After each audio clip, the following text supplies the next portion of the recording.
top 3 most common buyer myths. Today, I'm going to tell you about it.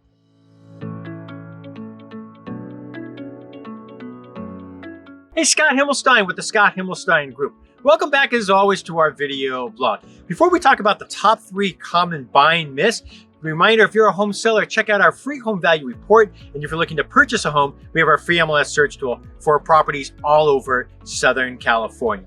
All right, so if you're in the market to buy a home, most likely you've received a barrage of advice from family and friends when it comes to purchasing a home. And then you add on top of that all the different TV shows, news segments, and social media posts. Well, as a result of all of that, it can be very confusing and difficult to discern what's fact or fiction when it comes to the buying process and what you actually truly need to know. So what are the top 3 most common buyer myths? Well, number 1 is that you need to have a down payment that's 20% or higher. So these days, there are a lot of loan programs out there right now where you can buy a home with as little as 3 to 5% down. And we commonly see a lot of buyers buy homes with just 10% down.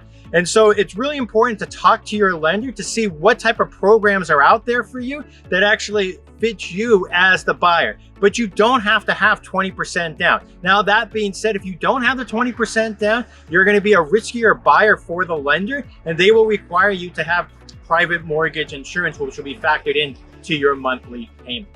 Number 2 is buying a fixer-upper is super easy and not cost effective. That is false. So a lot of buyers think, well, hey, you know what? I'm going to buy a fixer-upper. I'm going to save on the cost because it's cheaper than actually buying a home that's completely turnkey and remodel, and I'm going to do it myself. And so if you are going to buy a fixer-upper, you really need to understand what you're getting into. And before you buy a home, it's critical that you actually have a contractor come out there and give you an estimate so you actually know what you're getting into moving forward after you close escrow. That's what I always recommend, that you really need to tell your agent to show you both homes that are remodeled as well as that are in really terrible condition that are fixer-uppers. And that way you can be able to see the difference in cost. Because by the time you actually end up putting all the money in to be able to remodel the home to make it the perfect home for you, it may actually make more sense to finance it over the course of 30 years and buy a home that's completely remodeled.